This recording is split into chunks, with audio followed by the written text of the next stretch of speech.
La nuit de l'échec des négociations, aujourd'hui dimanche 12 avril 2026. Le cycle de négociations de 21 heures entre les États-Unis et l'Iran, accueilli par le Pakistan dans la capitale Islamabad, a échoué après 21 heures de négociations et de pressions américaines et iraniennes.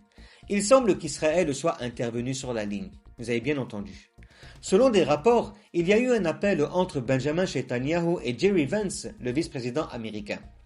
D'autres rapports indiquent qu'Israël a fortement insisté pour que le Liban ne soit pas inclus dans cet accord. Alors, qu'ont dit les Américains? Jerry Vance a tenu une conférence de presse très brève. Son langage corporel montrait clairement qu'il n'était pas à l'aise, en tout cas pas content, car il espérait être celui qui conclut cet accord, puisque Donald Trump lui avait dit la semaine dernière « Si les négociations aboutissent, je prendrai tout le crédit. Et si les négociations échouent, Jerry Vance en sera la cause. » Bien sûr, il est un secret pour personne que Jerry Vance tente d'être candidat à la présidence pour les élections américaines de 2028. Derrière Jerry Vance se trouvaient Jared Kushner et Steve Witkoff, dont les Iraniens n'appréciaient pas la présence car on pourrait les appeler les représentants de Benjamin Netanyahu dans ces négociations. Jared Kushner à la caméra. Des militants sur les réseaux sociaux ont repris la photo où il était derrière Jared Kushner et Jerry Vance, comme s'ils riaient. Et des gens ont écrit que la mission était accomplie, qu'il était enfin parti. Dieu merci, les négociations ont échoué et ils ne se sont pas mis d'accord. Jerry Vance a dit quoi? Il a dit qu'on venait avec de bonnes intentions.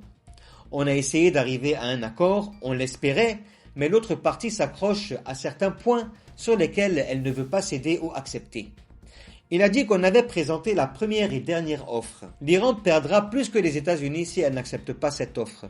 Il a aussi dit qu'on était totalement prêt pour toutes les options et qu'on verra ce qui se passera dans la période à venir. Est-ce que les Iraniens vont nous répondre rapidement ou pas?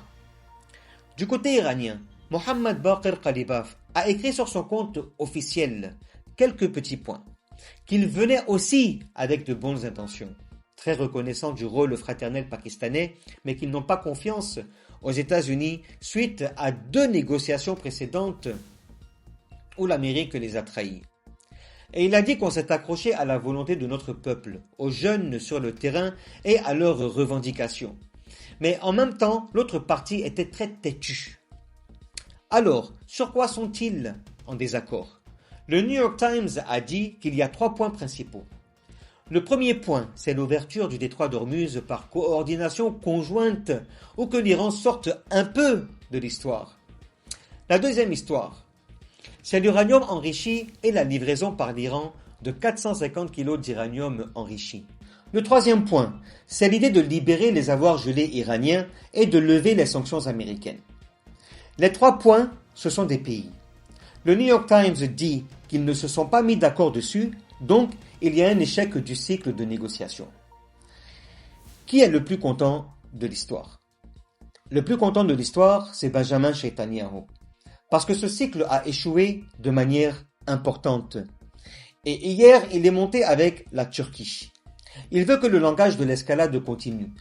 Et voici le texte d'un article dans Maariv d'un écrivain israélien qui posait la question suivante. Pourquoi Netanyahu veut prolonger la guerre? Et il a parlé de l'idée de l'intérieur israélien, l'idée du danger existentiel pour Israël. La promotion de ce récit est l'idée des prochaines élections israéliennes. En résumé, ce n'est pas un effondrement des négociations, mais un échec d'un seul cycle de négociations.